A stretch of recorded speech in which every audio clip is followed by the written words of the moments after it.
ప్రతి మనిషి జీవితంలో కూడా కొన్ని నెంబర్లు మన జీవితంలో వస్తూ ఉంటాయి. అతని అబ్జర్వేషన్ కరెక్ట్. 4, 3 కేతు. అలాగే ఇంకొక అతను పాన్ కార్డ్ నెంబర్ తీసుకున్నా, ఆధార్ కార్డ్ నెంబర్ కౌంట్ చేసిన, బండి నెంబర్ కౌంట్ చేసిన, ఇలా అంతా కూడా ఒకటే నెంబర్ వస్తుందండి, అది కేతు అండి అని ఇలా చాలామంది అంటూ ఉంటారు. కాబట్టి మన కేతువు ఏ ఏ స్థానాలలో ఉంటాడు అనేటటువంటిది అది టెక్నికల్ పార్ట్, అది పండితులకు అవసరం. సామాన్య మనిషికి కావాల్సింది ఏంటంటే ఆయా స్థానాలను బట్టి కేతువు మన పూర్వ జన్మల్ని మనకి ఆయన తెలియజేస్తాడు అనేటటువంటిది స్పష్టంగా అర్థమవుతూ ఉంటుంది. జగద్గురువులైనటువంటి ప్రభాత్ రంజన్ సర్కార్ ఆనందమూర్తుల వారు తన దగ్గరకు వచ్చినటువంటి భక్తులకి పర్సనల్ కాంటాక్ట్ ఇచ్చేవారు. అంటే ఇప్పుడు ఉన్న స్వామీజీలు ఇస్తున్నట్టుగా కాదు. వాళ్ళు మేము నీకు పూర్వజన్మ గుర్తు చేస్తాం అట్లా కాదు నాయన. ఆయన రామకృష్ణ పరమహంసల వారి గురువైనటువంటి తోతాపురికే మోక్షాన్ని ఇచ్చారు. సిబిఐనే ఒంటి చేత్తో ఛాలెంజ్ చేసి తన్ని ఎంత ఇబ్బంది పెట్టినా సరే, విషమిచ్చినా సరే సిబిఐని ఆ విషాన్ని ఇక్కడ ఆపేశాడు ఆయన. దాన్నే నీలకంఠ దివసగా ఆనంద మార్గ ఆశ్రమం ఇప్పటికీ జరుపుకుంటుంది. ఆనాడు శివుడు నీలకంఠం అంటే విషాన్ని కంఠం దగ్గర ఆపేశాడు. అదే పునరావృతం చేసినటువంటి శివావతారమే.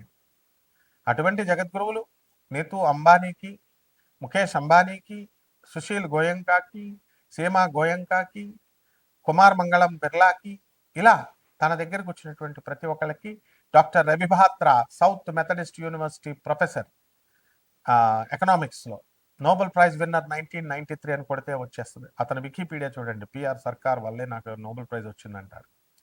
మరి అటువంటి స్థాయి గురువు గారు ఇచ్చారు పర్సనల్ కాంటాక్ట్. అలాగే పరమహంస యోగానందుల వారి గురువైనటువంటి యుక్తేశ్వర్ బాబాజీ, వారి గురువైనటువంటి లహరి మహాశయుడికి ఆయన గురువైనటువంటి మహావతార్ బాబాజీ రాణిఖేట్లో అన్ ఆటోబయోగ్రఫీ ఆఫ్ యోగి అని చదవండి, ఒక యోగి ఆత్మకథ. అందులో ఆ మహావతార్ బాబాజీ లహరి మహాశయుడికి ఇలా ముట్టుకుంటే పూర్వజన్మ స్మృతి వచ్చింది.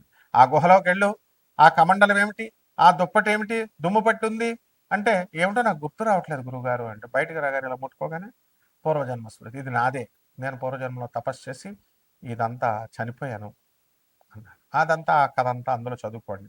ఆ తర్వాత నువ్వు చనిపోయిన తర్వాత ఏ తల్లి గర్భంలోకి వెళ్ళావు, చిన్న పిల్లాడుగా నువ్వు ఎలా పుట్టావు, పెరిగావు, తర్వాత నీకు జాబ్ ఇప్పించింది నేనే, ఇదంతా కూడా స్పిరిచువల్ మాస్టర్స్ చెప్పేది. ఆ స్థాయి మాస్టర్స్ ఇప్పుడు ఉన్నటువంటి వాళ్ళు కాదు. కాబట్టి మీ యొక్క వ్యక్తిగత జాతకాలలో మీ యొక్క కేతువు పొజిషన్ని బట్టి మనము పూర్వజన్మ ఏంటి అని చెప్పేయచ్చు. నాడీ గ్రంథాలు ఆ కాలంలో ఉండేవి వైదిక కోవిల్లో. మరి అప్పుడు ఖచ్చితంగా కొంతవరకు రూఢి చేయగలిగేవారు. ఇప్పుడు లేవు, అవి కూడా కలుషితం అయిపోయినాయి అవన్నీ కూడా. అది వైదీశ్వర కోవిల్ అవని, ఎక్కడన్నా అవనియండి, మీ పేర్లు అడుగుతారు, మీ మొదటి అక్షరం అడుగుతారు, మీ తల్లిదండ్రులు ఎవరు, మీ రాముల వారి పేర్లలోన, మీ అమ్మ పేర్లు లక్ష్మీదేవి పేర్లలో ఉంది, నలుగురా ముగ్గురా అన్నదమ్ములు మీరు, ఇద్దరా, ఒక తాళపత్ర గ్రంథంలో ఆకులో ఇలా ఉంది, ఇంకొక ఆకులో ఇలా ఉంది అని ఇలా చెప్తూ ఉంటారు. ర్యాండమ్గా ప్రాబబుల్గా వాళ్ళు ఏం చేస్తారంటే they will think over and వాళ్ళు అంచనా వేస్తారు, they will imagine and they will tell something. So ఇట్లాంటివి కాదు నేను చెప్పినటువంటి ప్రభాత్ రంజన్ సర్కార్ ఆనందమూర్తి గారు, రమణ మహర్షుల వారు, స్వామి వివేకానంద, రామకృష్ణ పరమహంస, మహావతార్ బాబాజీ, లారీ మాస్టర్, వాడికి మన స్పిరిచువల్ మాస్టర్స్ వాళ్ళు వెంటనే మనకి మన పూర్వజన్మ ఏంటనేది వాళ్ళు చెప్పేవారు. కాబట్టి ఖచ్చితంగా కేతువు 12 ఉన్నటువంటి వాళ్ళందరికీ కూడా ఇది ఆఖరి జన్మ, మళ్ళీ జన్మ లేదు మనందరికీ కూడా అటువంటి వాళ్ళకి. కాబట్టి జాగ్రత్తగా వాళ్ళంతా కూడా సాధన చేసుకోవాలి. ఏం చేసుకోవాలన్నది మీ వ్యక్తిగత జాతకాలను పరిశీలిస్తే మీరు పూర్వజన్మలో ఏంటన్నది అవలీలగా చెప్పచ్చు. దానికోసం మీరు మాకు ఫోన్ చేయండి, బర్త్ డీటెయిల్స్ ఇవ్వండి, తర్వాత టైమింగ్ పెట్టండి. ఆ తర్వాత మా యుఎస్ఏ నెంబర్ ఇవ్వడం జరిగింది, అలాగే ఇండియా నెంబర్ ఇవ్వడం జరిగింది. తెలుసుకోండి చక్కగా, సద్గురువుల్ని పట్టుకోండి, చక్కగా మీ జన్మల్లో చేసినటువంటి ఆ పాపాలు ఏమిటి వాటిని రెక్టిఫై చేసుకోండి. అండ్ శ్రద్ధ ఉండాలి. ఏదో ఒకసారి ఫోన్ చేసేసి గురుగారు నేను పూర్వజన్మలో ఏంటండి అని అడిగేసి మళ్ళీ వదిలేస్తే అలా వర్కౌట్ అవుతుంది. గురువుని పట్టుకోవాలి ఫస్ట్. ఆ గురువుని జగద్గురువులు వాళ్ళు వాళ్ళతో అటాచ్మెంట్ ఉంటేనే, వాళ్ళతో కంటిన్యూస్గా మీరు మెడిటేషన్ అవనియండి, వాళ్ళు చెప్పిన ఐడియాలజీని పాటిస్తూ, వాళ్ళు చెప్పిన మిషన్లో మీరు పాల్గొంటూ, అనాథల పట్ల, సాధువుల పట్ల మీరు జాలి దయ కలిగి వాళ్ళకి సేవ చేసుకున్నప్పుడే you will be able to know, you will be able to understand. I was mystery, I am mystery, I will be mystery అని చెప్తారు ఈ స్పిరిచువల్ మాస్టర్స్. ప్రభాత్ రంజన్ సర్కార్, నేను ఎప్పటికీ కూడా మీకు అర్థం కాను, నేను రహస్యం. ఐ ఆమ్ మిస్టరీ, ప్రస్తుతం కూడా నేను మిస్టరీయే. ఐ విల్ బి మిస్టరీ, ఫ్యూచర్లో కూడా మిస్టరీయే. అలాగే if you want to I'm not this physical body, నేను ఈ యొక్క భౌతిక దేహాన్ని కాదు. If you want to understand me, నువ్వు నన్ను అర్థం చేసుకోవాలని అనుకుంటే కనుక you work for my ideology, you work for my mission అన్నాడు. ఐడియాలజీ కోసం, నేను చెప్పిన ఐడియాలజీ కోసం పాటించండి, నేను చెప్పినటువంటి మిషన్ కోసం పాటించండి అన్నాడు. కాబట్టి వ్యాపార దృక్పథంతో కాకుండా నాన్ కమర్షియల్ యాటిట్యూడ్తో మేము ఎప్పుడు కూడా మీకు సేవ చేయడానికి సర్వదా సన్నిద్ధం. కాబట్టి అక్కడ నాకు కావాల్సింది శ్రద్ధ, తర్వాత ఇంట్రెస్ట్ ఉండాలి, అండ్ పేషెన్స్ కూడా ఉండాలి. కాబట్టి ఈ 12 రాశుల వారికి ఒక స్కెలిటన్ ఐడియాగా మనకి పూర్వజన్మల కాన్సెప్ట్ మీద ఎవరు ఏమై ఉంటారు, వాటి ప్రభావం ఎలా ఉంటుందనేది ఒక్కొక్క రాశిని బట్టి చూద్దాం. మీనరాశి, ఈ మీనరాశి వారి అందరికీ కూడా ఏలినాటి శని అధికంగా జరుగుతుంది. మీ పూర్వజన్మంలో మీరు చేపపిల్ల అంటే అవును అని చెప్పాలి. రెప్టైల్స్ అవ్వడానికి అవకాశాలు ఉన్నాయి. అందువలన కొంతమంది చిరుతకళ్ళు కలిగి ఈ యొక్క కళ వర్ణించేటప్పుడు, ఇప్పుడు మగవాళ్ళగా ఎవరైతే పుట్టారో అటువంటి వాళ్ళంతా కూడా గత జన్మలో వేశ్యలుగా కొంతమంది ఉండడం, అందువల్లనే వేశ్య కళ్ళు కలిగి ఉన్నారు, చిరుతపులు కలిగిన కళ్ళు ఉన్నటువంటి వాళ్ళు ఉన్నారు, చేప కళ్ళు కలిగినటువంటి వాళ్ళు ఉన్నారు అని మనం ఈ యొక్క రాశివారిని కొన్ని సందర్భాల్లో కొంతమందికి వర్ణించడం అనేటటువంటిది వరాహ మిహిరుడు వర్ణించడం జరిగింది. మరి బృహజ్జాతకంలో కూడా చెప్పడం జరిగింది. కాబట్టి ఈ యొక్క రాశివారంతా కూడా మనకి ఆదాయాలు బ్రహ్మాండంగా ఉంటాయి. అంటే ఇతరులు పట్టుకుంటే జారిపోతారు మీరు.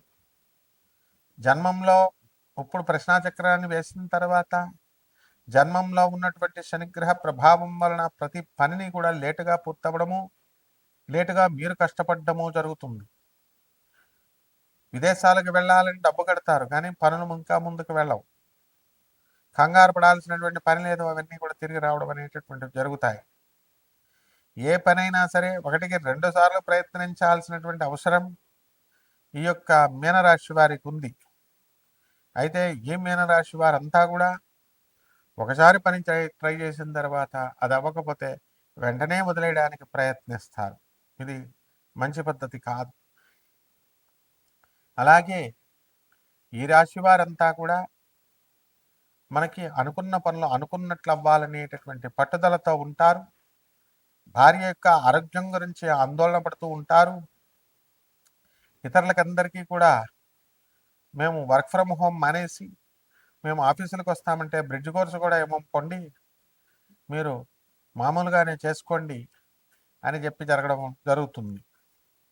ఇక ఏలినాటి శనిగ్రహ ప్రభావం వలన మీ దగ్గర తినేసి డబ్బులు మీ యొక్క వినోద కార్యక్రమంలో పాల్గొన్నటువంటి వాళ్ళంతా కూడా మిమ్మల్ని విమర్శించినట్టుగా కానీ, మిమ్మల్ని ఏదో అన్నట్టుగా కానీ తెలిస్తే అంత బాధపడతారు మీరు. కాబట్టి ఇటువంటి వాళ్ళని ఇన్వైట్ చేసే కంటే కూడా మీరు పేదవాళ్ళకి సహాయం చేయండి, అనాథ పిల్లలకి సహాయం చేయండి, సాధువులకి సహాయం చేయండి. ఆదాయాలు బ్రహ్మాండంగా ఉన్నాయి. Revenue, commercial tax, income tax డిపార్ట్మెంట్స్లో ఉన్నటువంటి వాళ్ళకి ప్రమోషన్స్ రావడానికి అవకాశాలు ఉన్నాయి. ఆర్మీలో ఉన్నటువంటి వాళ్ళకి మీరు కోరుకున్న చోట్లకు మీకు రావు. అలాగే షష్ఠస్థితిగతుడైనటువంటి కేతుగ్రహ ప్రభావం వలన మీ పూర్వజన్మలో మీరు చేసినటువంటి పుణ్యాలు ఇప్పుడు మీకు ఆరోగ్య రూపంలో వస్తాయి. విదేశాల్లో కూడా మీరు కోరుకున్నటువంటి పనులన్నీ కూడా సాధించడం జరుగుతుంది. ఇక పరిహారాల దగ్గరికి వచ్చేసరికి ఎనినాటి శని కాబట్టి శని జపం చేయండి, శని స్తోత్రాలు చదవండి, శనికి కిలోంపావు నల్ల నువ్వుల్ని నల్లని వస్త్రాన్ని ఇచ్చి పేద బ్రాహ్మణులకి శనివారం నాడు ఉదయం 8 గంటలకి దానం చేసుకోండి. దశ మహావిద్యల్లో ఒకటైనటువంటి మహాకాళి అమ్మవారి యొక్క హోమాన్ని లేదా మంత్ర జపాన్ని సాధనని మీ ఇళ్లలో జరిపించుకోండి. ఇంకా మీకు ఏమైనా డైరెక్ట్గా సందేహాలు ఉంటే నాకు డైరెక్ట్గా కాల్ చేయొచ్చు. శుభమస్తు.